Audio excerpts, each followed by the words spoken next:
Finally, some good news potentially on the horizon for Jaguar Land Rover. Their production has been shut down for pretty much a month now after the cyber attacks absolutely rocked the business to its very core. Since then, there have been doubts about the company as a whole, about the people who were employed by them, by their multiple production sites across the UK and indeed across the entire world as well. Not only that, but their suppliers have been under severe threats as well, and the company has effectively been bailed out by the government here in the United Kingdom. But their production is set to resume in the coming days, according to sources close to the business itself.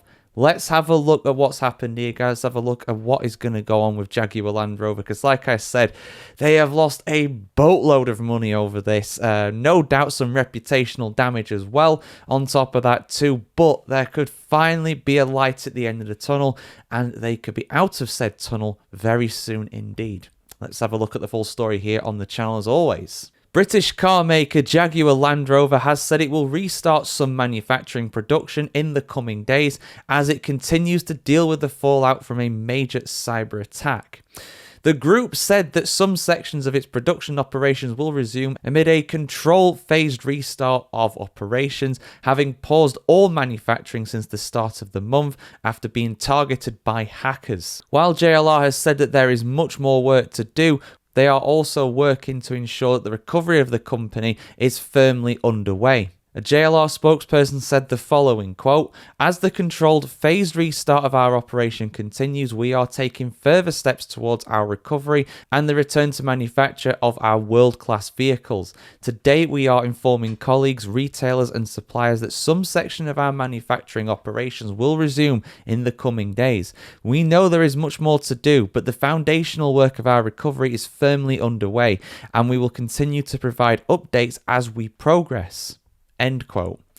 So that's huge. And I'm sure some people might be thinking, why don't they just get all of it going straight away? It's not quite that simple. You have to phase this back in because, you know, to start a production line again is a very, very difficult process. And you don't want to go shocking the system effectively. You don't want something to go wrong. So just little parts of it will come online at a time. It's just like shutting it down in the first place. Unless there's some kind of emergency, you know, you're really going to struggle to do that. Obviously, there was an emergency and they had to do it. But that also means that getting it going again does take some time. So this is positive, but they've still got a ways to go. JLR had recently extended the production pause until at least the 1st of October after its systems were hacked, impacting its factories in Halewood on Merseyside and also in Solihull and Wolverhampton in the West Midlands. Experts are estimating that this shutdown has cost the company no less than £120 million, as they usually produce 1,000 cars per day from these sites. The UK government as well over the weekend confirmed that they will underwrite a £1.5 billion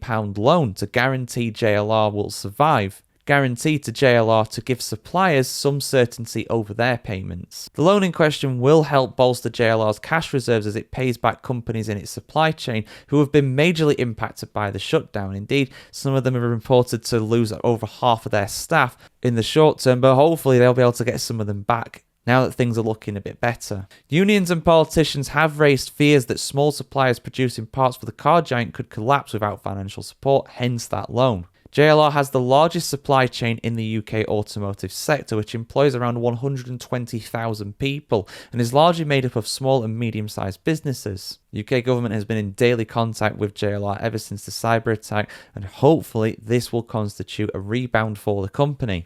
Fingers crossed all goes well and there's no more hiccups in the systems, no more gremlins spotted or anything like that. So I'm hoping, because yeah, over 100,000 people rely on JLR, whether indirectly or directly, for their employment, whether they are in the supply chain or employed directly by the company itself. I'm really hoping it goes all well. And yeah, any updates will bring them here on the channel, guys. But yeah, finally a bit of good news when it comes to JLR. It has been a long, long time coming.